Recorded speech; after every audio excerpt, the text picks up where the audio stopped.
Praise the Lord. இயேசுவின் ரத்தம் ஜெயம். தினமும் இயேசு நிகழ்ச்சிக்கு உங்களை கர்த்தராகிய இயேசு கிறிஸ்துவின் நாமத்தில் வரவேற்கிறேன். செய்தியின் தலைப்பு: கர்த்தரிடம் டிமாண்ட் பண்ணி கேளுங்கள், பெற்றுக்கொள்வீர்கள்.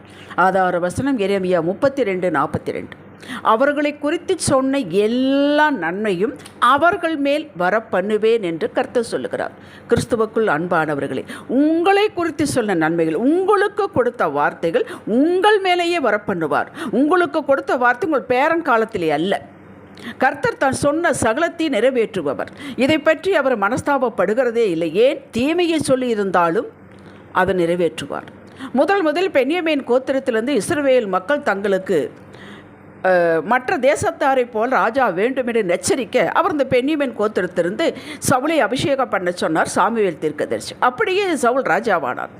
கொஞ்ச காலம் கர்த்தருக்கு பயந்து கீழ்ப்படிந்தான், நடந்தான் சவுல்.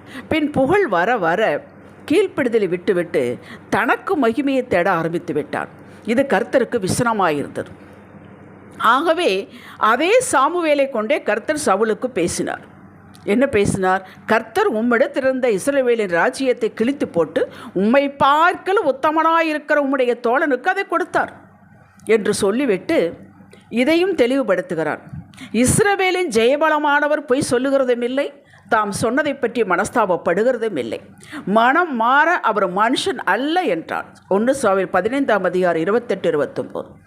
அப்படியே தாவீதை அபிஷேகித்தார். சவுலை விட்டு ஆவியானவரும் விலகிவிட்டார், ராஜ்யபாரமும் விலகிவிட்டார். இதை பற்றி கர்த்தர் மனஸ்தாபப்படவே இல்லை. சொன்னதை அப்படியே செய்தார். இஸ்ரவேல் மக்களை வனாந்தரத்தின் வழியாக நடத்தி வரும்போது மோசே தேவ அழைப்பு பெற்றவனாய் சீனாய் மலையில் 40 நாட்கள் தேவனோடு இருந்து இவன் திரும்பி வருவதற்குள் மோசேயை காணோம் என்று மக்கள் ஒரு பொன் கன்றுக்குட்டியை உண்டு பண்ணி அதை தொழுது கொள்ள ஆரம்பித்து விட்டனர். ஆரோனை இதற்கு உடந்தையாக்கி கொண்டார்கள். இந்த தவறுக்கு கர்த்தர் அன்றே திட்டமிட்டு விட்டார். அந்நியர் கையில் 70 வருடங்கள் சிறையிருப்பில் இருப்பார்கள் என்று. இதை கர்த்தர் மறக்கவே இல்லை. எரேமியா தீர்க்கதரிசியின் மூலமாக மக்களோடு பேசி சிறையிருப்புக்கு உள்ளாக்கினார். எத்தனை ஆண்டுகளுக்கு பின் அதை நிறைவேற்றி முடித்தார். அவர்கள் மேல் சொன்ன தீமையை நிறைவேற்றி முடித்தார். நன்மை எப்படி நிறைவேற்றுகிறார், அப்படியே தீமையும் நிறைவேற்றினார். கர்த்தர் சொன்னதற்கு அப்புறம் அவர் பிளான் பண்ணுகிறதில்லை. நம்ம வார்த்தை இப்படி சொல்லிட்டோமே, இவங்களுக்கு ஏதாவது ஒரு பிளான் பண்ணணுமே, பிளான் பண்ணித்தான் அவர் சொல்லுகிறார். தம்முடைய மனதில் நிறையத்தை சித்தம் கொண்டு பின் வாக்கை கொடுக்கிறார். கொடுத்த வாக்கை அப்படியே நிறைவேற்றுகிறார். இது நாம் ஆதியாகமத்திலிருந்து வெளிப்படுத்தல் விசேஷம் வரை காணலாம். ஏசாயா எழுதி வைத்தான் இப்படி. கர்த்தர் சொல்கிறார், நான் நினைத்திருக்கிறபடியே நடக்கும், நான் நிர்ணயித்தபடியே பிளான் பண்ணினபடியே நிலை நிற்கும் என்று சேனைகளின் கர்த்தர் ஆணையிட்டு சொன்னார். ஏசாயா 14:24. வானமும் பூமியும் ஒழிந்து போய் என் வார்த்தைகளை ஒழிந்து போவதில்லை. 24:35. அதாவது நிறைவேறிய தீரும் என்பதாகும். இதில் எள்ளுக்கும் எல்லளவு உங்களுக்கு சந்தேகம் வேண்டவே வேண்டாம். அது மனித வார்த்தை அல்ல, தேவ வார்த்தை.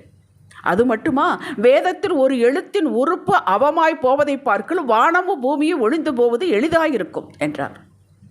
எத்தனையோ வாக்குகள், ரேமா வார்த்தைகள் நீங்கள் பெற்றிருக்கிறீர்கள். சிலது நடந்திருக்குதோ, பலது நடக்கவில்லை. இந்த மாதம் அத்தனையை நிறைவேற்றி கொடுப்பேன், தாமதமில்லை என்பது தான் இந்த மாத வாக்கு. உங்கள் மேல் சொன்ன எல்லா நல் வார்த்தைகளையும் வர பண்ணுவேன் என்கிறார். அது எங்கேயும் சிக்கி கொண்டு இருக்க முடியாது. அவரே வர பண்ணுவார். கொடு என்பார், வைத்திராதே என்பார். மனிதர்கள் சொன்ன வார்த்தையை நம்புகிறோம். பின் அவர்களால் செய்ய முடியாமல், கொடுக்க முடியாமல் போய்விடுகிறது. நாம் என்ன சொல்கிறோம்? இவர்களை மழை போல நம்பி இருந்தேன், இப்படி ஆகிவிட்டதே. ஆம், மனிதர்களே என்று முற்றுப்புள்ளி வைக்கிறோம். இதையே தான் நாம் கர்த்தரிடம் வைக்க முயற்சிக்கிறோம். இவர் சொன்னதை அப்படியே நிறைவேற்றி முடிப்பவர் சொல்லுகிறார், அதை சொன்னேன், அதை நிறைவேற்றுவேன், அதை திட்டம் பண்ணினேன், அதை செய்து முடிப்பேன். ஏசாயா 46:11. இதையெல்லாம் வாசியுங்கள். இதை எடுத்து அவரோட பேசுங்கள். இப்படியெல்லாம் சொல்லி இருக்கிறீங்களாப்பா, அப்பா பிள்ளை தான் உங்களுக்கு ரிலேஷன்ஷிப். எடுத்துக்கொண்டு பேசுங்கள். யாரிடமா வாதாடுகிறோம், பேசுகிற பிரயோஜனம் இல்லை. கர்த்தரிடம் கேளுங்கள். குழந்தை பிறக்கும் முன்னே தாயினுடைய மார்பகத்தில் பாலை சுரக்க வைக்கிறார். அந்த குழந்தை பிறந்ததுக்கு அப்புறமா பார்க்குறாரு, உடனே குடிக்கிறது. யோசித்து பாருங்கள். 1ஆம் அதிகாரம், ஆதியா 1ஆம் அதிகாரத்தை பாருங்கள். மனிதனுக்கு தேவையானது அத்தனையும் படித்துவிட்டுத்தான் மனிதனை 6ஆம் நாள் உண்டாக்குகிறார். அவன் வந்த உடனே குழந்தையாக பிறக்கவில்லை, பெரிய மனுஷனாகவே உண்டாக்கினார். அவனுக்கு தேவையானது அத்தனையும் இருந்தது. சிந்தையில் திட்டமிடுகிறார் உங்களுக்கு என்ன தேவை என்று நிர்ணயம் பண்ணுகிறார். வாயினால் வாக்கு கொடுக்கிறார், கரத்தினால் நிறைவேற்றி முடிக்கிறார். கேட்டீர்களா? இந்த ஒழுங்கை அவர் எக்காலத்தில் மாற்றுவதே இல்லை. அவருடைய நேரத்தின்படி, அவருடைய டைம் டேபிளின்படி, அவரது முறையில், அவரது பாணியில் நிறைவேற்றுகிறார். இதில் நமக்கு தெளிவு இருக்க வேண்டும், அதை நாம் ஒத்துக்கொள்ள வேண்டும். தாவீது ஆண்டவருக்கு ஒரு ஆலயம் கட்ட வேண்டும் என்று ஆசைப்படுகிறார். நாத்தான் தீர்க்கதரிசியின் மூலமாக தாவீதுக்கு ஒரு மெசேஜ் வருகிறது. நீர் ஆலயம் கட்டக்கூடாது, உன்னுடைய கற்ப பிறப்பு கட்டுவான் என்று சொன்னார். அவன் உடனே ஏற்றுக்கொண்டான். ஆலயத்திற்கு வேண்டியது எல்லாம் தயார் பண்ணி வைத்தான். சாலமோன் வந்து அதை நிறைவேற்றினான். சாலமோன் ஆலயம் கட்டி இந்த பிரதிஷ்டை பண்டி என்றைக்கு சொல்லுகிறான், சாலமோன் சொல்லுகிறான் இப்படி: அவர் என் தகப்பனாகிய தாவீதுக்கு தம்முடைய வாக்கினால் சொன்னதை தம்முடைய கரத்தினால் நிறைவேற்றினார். 2 நாளாகும் 6 நாள். கேட்டீர்களா? அப்படி வாக்கினால், வாயினால் சொன்னதை கரத்தினால் இந்த மாதம் நிறைவேற்றப் போகிறார். நம்புங்கள்.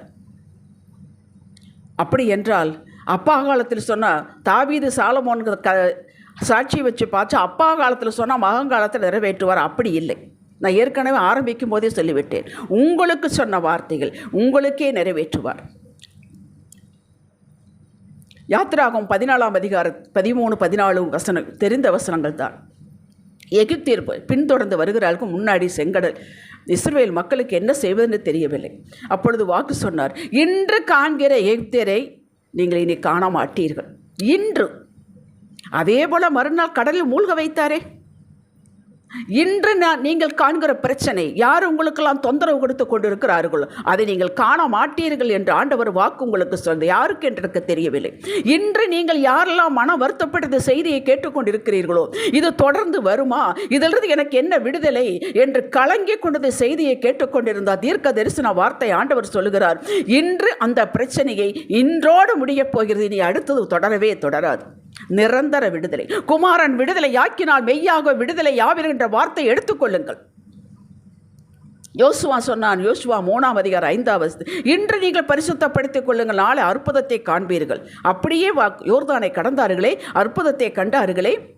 அவர் சொன்ன வாக்கு என்றாவது இது இல்லாமல் போய்விட்டதா? யோசித்து பாருங்கள். 2 ராஜாக்கள் 7ஆம் அதிகாரத்தில் ஒரு பிள்ளையை வெட்டி கொண்டு சாப்பிடுகிற அளவுக்கு அங்கே பஞ்சம். ஆண்டவர் எலிசா மூலமாக நாளைக்கு இந்நேரம் ஒரு படி வார்கோது இப்படி விற்கும், ஒரு கொடி மாவு இப்படி விற்கும் என்று சொன்னார். அப்போ அந்த ராஜாவுக்கு கையிலாக கொடுக்கிறவர் சொன்னால், வானத்தில் திறந்தா கூட இப்படி நடக்காது என்று, நீ கண்ணில் பார்ப்பாய், சாப்பிட மாட்டாய் என்று. அதே போல் 24 மணி நேரம் நாளை நடந்தது. வாசித்து பாருங்கள். 70 வருடம் பாபிலோன் இருப்பீர் என்று அதே மாதிரி வைத்தாரே. அப்போஸ்தலர் 1ஆம் அதிகாரம் 5வது வசனத்தில் ஆண்டவர் காத்திருங்கள் என்று சொல்லிவிட்டு பரமேறி போய்விட்டார். எவ்வளவு நாள் என்று சொல்லவில்லை. காத்திருங்கள், நீங்கள் பெற்றுக்கொள்வீர்கள் என்றார். 10வது நாள், அதாவது பஸ்கா பண்டிகையிலிருந்து 50வது நாள், பெந்தகொஸ்தே நாள். அந்த நாள் உலகத்தில் இருக்கிற எல்லா யூதர்களும் வந்து சேருவார்கள். அன்று நிறைவே கொடுத்தார். ஆவியின் நிறைவே பெற்றார்கள் அவர்கள். அல்லேலூயா. அன்பு உள்ளங்களே, இதுவரை பெற்ற வாக்குகளை எடுத்து ஒன்றாக வாசித்து இதோ நிறைவேற்றி கொடுப்பதற்கு ஸ்தோத்திரம் என்ற மகிழ்ச்சியோடு, எதிர்பார்ப்போடு, அறிக்கையிட்டு, அப்படி நடந்துவிட்டால் நீங்கள் எப்படி ஆனந்தமாக இருப்பீர்களோ அப்படி இருந்து மகிழ்ந்து உங்கள் விசுவாசத்தை காட்டுங்க. வார்த்தையில் ஒரு உறுப்பு கூட போகாது என்று நமக்கு வாக்கு கொடுத்திருக்கிறார். உங்களுக்கு என்று உங்களை குறித்து சொன்ன எல்லா நன்மையான காரியங்கள் யாவையும் உங்கள் மேலேயே வரப்பண்ணுவார், உங்களுக்கே கொடுப்பார். உங்கள் அட்ரஸுக்கே இது தேடி வரும். பக்கத்து வீட்டுக்கு போய்விடாது. நான் இந்த மாதம் எதிர்பார்க்கிறேன். மோசே 33ஆம் அதிகாரத்தை 12வது வசனத்தில் சொல்லுகிறான், ஆண்டவரை பார்த்து கேட்கிறான், தேவரே, இந்த ஜனங்களை அழைத்து கொண்டு போ என்று சொன்னீரே, ஆகிலும் என்னோடு இன்னாரை அனுப்புவேன் என்பதை எனக்கு அறிவிக்கவில்லை என்றாள்.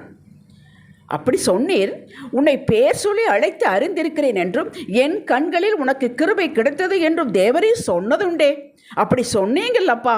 அடுத்து சொல்கிறான், உம்முடைய கண்களில் இப்பொழுது எனக்கு கிருபை கிடைத்ததானால் நான் உம்மை அறிவதற்கும் உம்முடைய கண்களில் எனக்கு கிருபை கிடைப்பதற்கும் உம்முடைய வழியை எனக்கு அறிவியும் அப்பா. நீங்கள் அப்படி சொன்னிருக்கீங்களப்பா, அதனால் எனக்கு வழியை காட்டுங்கள் என்று கேட்கிறான்.